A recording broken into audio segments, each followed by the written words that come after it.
మత్తయి సువార్త 23వ అధ్యాయము. అప్పుడు యేసు జనసమూహములతోనూ తన శిష్యులతోనూ ఇట్లనెను, శాస్త్రులను పరిసయ్యులను మోషే పీఠమందు కూర్చుండువారు గనుక వారు మీతో చెప్పు వాటినన్నిటినీ అనుసరించి గైకొనుడి. అయినను వారి క్రియల చొప్పున చేయకుడి. వారు చెప్పుదురే గాని చేయరు. మోయశక్యము కాని భారమైన బరువులు కట్టి మనుషుల భుజముల మీద వారు పెట్టుదురే గాని తమ వ్రేలితోనైనా వాటిని కదలింపనొల్లరు. మనుషులకు కనబడు నిమిత్తము తమ పనులన్నీయు చేయుదురు. తమ రక్షరేకులు వెడల్పుగాను తమ చెంగులు పెద్దవిగాను చేయుదురు. విందులలో అగ్రస్థానములను, సమాజ మందిరములలో అగ్రపీఠములను, సంత వీధులలో వందనములను మనుషుల చేత బోధకులని పిలువబడుటయు కోరుదురు. మీరైతే బోధకులని పిలువబడవద్దు. ఒక్కడే మీ బోధకుడు, మీరందరూ సహోదరులు. మరియు భూమి మీద ఎవనికైనను తండ్రి అని పేరు పెట్టవద్దు. ఒక్కడే మీ తండ్రి, ఆయన పరలోకమందున్నాడు. మరియు మీరు గురువులని పిలువబడవద్దు. క్రీస్తు ఒక్కడే మీ గురువు. మీలో అందరికంటే గొప్పవాడు మీకు పరిచారకుడై ఉండవలెను. తన్ను తాను హెచ్చించుకొనువాడు తగ్గింపబడును, తన్ను తాను తగ్గించుకొనువాడు హెచ్చింపబడును.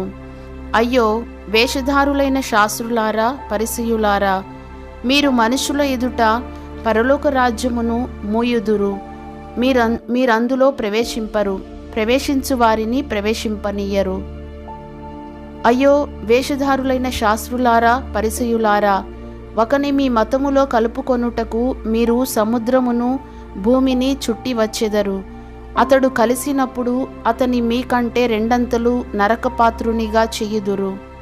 అయ్యో అంధులైన మార్గదర్శకులారా, ఒకడు దేవాలయము తోడని ఒట్టు పెట్టుకొంటే అందులో ఏమీయూ లేదు గాని దేవాలయములోని బంగారము తోడని ఒట్టు పెట్టుకొంటే వాడు దానికి బద్ధుడని మీరు చెప్పుదురు.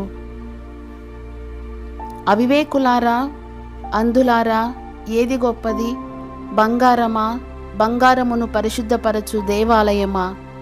మరియు బలిపీఠము తోడని ఒకడు ఒట్టు పెట్టుకొంటే అందులో ఏమీయూ లేదు గాని దానిపైనుండు అర్పణము తోడని ఒట్టు పెట్టుకొంటే దానికి బద్ధుడని మీరు చెప్పుదురు. అవివేకులారా, అంధులారా, ఏది గొప్పది? అర్పణమా? అర్పణమును పరిశుద్ధపరచు బలిపీఠమా? బలిపీఠము తోడని ఒట్టు పెట్టుకునువాడు దాని తోడనియు దానిపైనుండు వాటన్నిటి తోడనియు ఒట్టు పెట్టుకొనుచున్నాడు. మరియు దేవాలయము తోడని ఒట్టు పెట్టుకునువాడు దాని తోడనియు అందులో నివసించువాని తోడనియు ఒట్టు పెట్టుకొనుచున్నాడు. మరియు ఆకాశము తోడని ఒట్టు పెట్టుకొనువాడు దేవుని సింహాసనము తోడనియు దానిపైని కూర్చున్నవాని తోడనియు ఒట్టు పెట్టుకొనుచున్నాడు. అయ్యో వేషధారులారా, శాస్త్రులారా, పరిసయ్యులారా, మీరు పుదీనాలోను సోపులోను జీలకర్రలోను 10వ వంతు చెల్లించి ధర్మశాస్త్రములో ప్రధానమైన విషయములను అనగా న్యాయమును, కనికరమును, విశ్వాసమును విడిచిపెట్టితిరి. వాటిని మానక వీటిని చేయవలసి ఉండెను. అంధులైన మార్గదర్శకులారా, దోమ లేకుండునట్లు వడియగట్టి ఒంటెను మృంగువారు మీరే. అయ్యో వేషధారులైన శాస్త్రులారా, పరిసయ్యులారా, మీరు గిన్నెయు పళ్ళెమును వెలుపట శుద్ధి చేయుదురు గాని అవి లోపల దోపుతోనూ అజితేంద్రియత్వముతోనూ నిండియున్నవి. గ్రుడ్డి పరిసయ్యుడా, గిన్నెయు పళ్ళెమును వెలుపల శుద్ధి ఎగునట్టుగా ముందు వాటి లోపల శుద్ధి చెయ్యుము. అయ్యో వేషధారులైన శాస్త్రులారా, పరిసయ్యులారా, మీరు సున్నము కొట్టిన సమాధులను పోలియున్నారు. అవి వెలుపల శృంగారముగా అగపడును గాని లోపల చచ్చిన వారి ఎముకలతోనూ సమస్త కల్మషముతోనూ నిండియున్నవి. అలాగే మీరు వెలుపల మనుషులకు నీతిమంతులుగా నగపడుచున్నారు గాని లోపల వేషధారణతోనూ అక్రమముతోనూ నిండియున్నారు. అయ్యో వేషధారులైన శాస్త్రులారా, పరిసయ్యులారా, మీరు ప్రవక్తల సమాధులను కట్టించుచు నీతిమంతుల గోరీలను శృంగారించుచు మనము మన పితరుల దినములలో ఉండిన ఎడల ప్రవక్తల మరణ విషయములో వారితో పాలివారమై ఉండకపోదుమని చెప్పుకొందురు.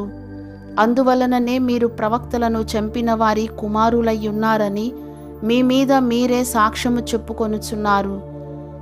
మీరును మీ పితరుల పరిమాణము పూర్తి చేయుడి.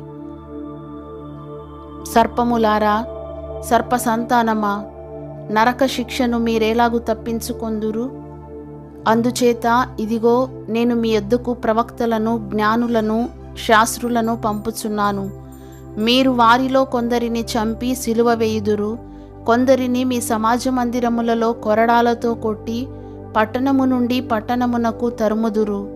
నీతిమంతుడైన హేబేలు రక్తము మొదలుకొని బలిపీఠమునకును దేవాలయమునకును మధ్య మీరు చంపిన బరకియ కుమారుడగు జకర్యా రక్తము వరకు భూమి మీద చిందింపబడిన నీతిమంతుల రక్తమంతయు మీ మీదికి వచ్చును. ఇవన్నీయు ఈ తరము వారి మీదికి వచ్చునని మీతో నిశ్చయముగా చెప్పుచున్నాను. యెరూషలేమా, యెరూషలేమా, ప్రవక్తలను చంపుచును నీ యొద్దకు పంపబడిన వారిని రాళ్లతో కొట్టుచును ఉండుదానా? కోడి తన పిల్లలను రెక్కల క్రిందికేలాగు చేర్చుకొనునో అలాగే నేనును నీ పిల్లలను ఎన్నో మారులు చేర్చుకొనవలెనని ఉంటిని గాని మీరు వల్లకపోతిరి. ఇదిగో మీ ఇల్లు మీకు విడువబడి ఉన్నది. ఇది మొదలుకొని ప్రభువు పేరట వచ్చువాడు స్తుతింపబడుగాకని మీరు చెప్పు వరకు నన్ను చూడరని మీతో చెప్పుచున్నాను.